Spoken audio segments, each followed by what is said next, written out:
বন্ধুরা, কেমন আছো? আশা করছি ভালো আছো। তো আজকে আমি না জলদি সকালবেলায় স্নান করে রেডি হয়ে নিয়েছি, কারণ আমাকে পুজো দিতে হবে। তার আগে সব বিছনা, সোফা, বাবুর জামা প্যান্ট সব গুছিয়ে নিয়েছি।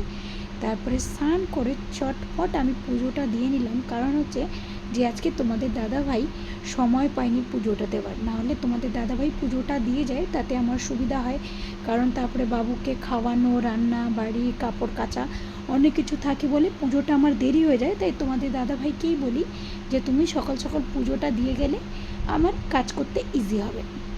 তো ব্যাস, আজকে একটু দাদাভাইয়ের দেরি হয়ে গেছিলো অফিসে যাওয়ার জন্য, তো পুজোটা না দিয়েই চলে গেছে। তো আমি ভাবলাম যে জলদি তাড়াতাড়ি স্নানটা করে নিই, করে পুজোটা দিয়ে তারপরে আমি রান্নাঘরে ঢুকবো।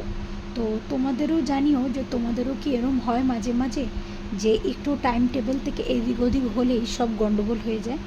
যাই হোক, আজকে সকালটা পুজো দিয়ে স্টার্ট করছি। আশা করছি যে সব কিছু ভালোই হবে, ভালোই থাকবে।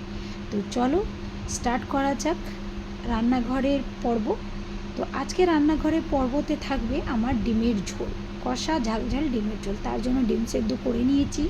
কড়াইতে তেল দিয়ে, তেল গরম হলে একটু হলুদ আর একটু নুন দিয়ে ডিমগুলোকে হালকা ভেজে নেব, আর আলুগুলোকেও। আমি ডিম বেশি কড়া ভাজি না, ভালো লাগে না আমার।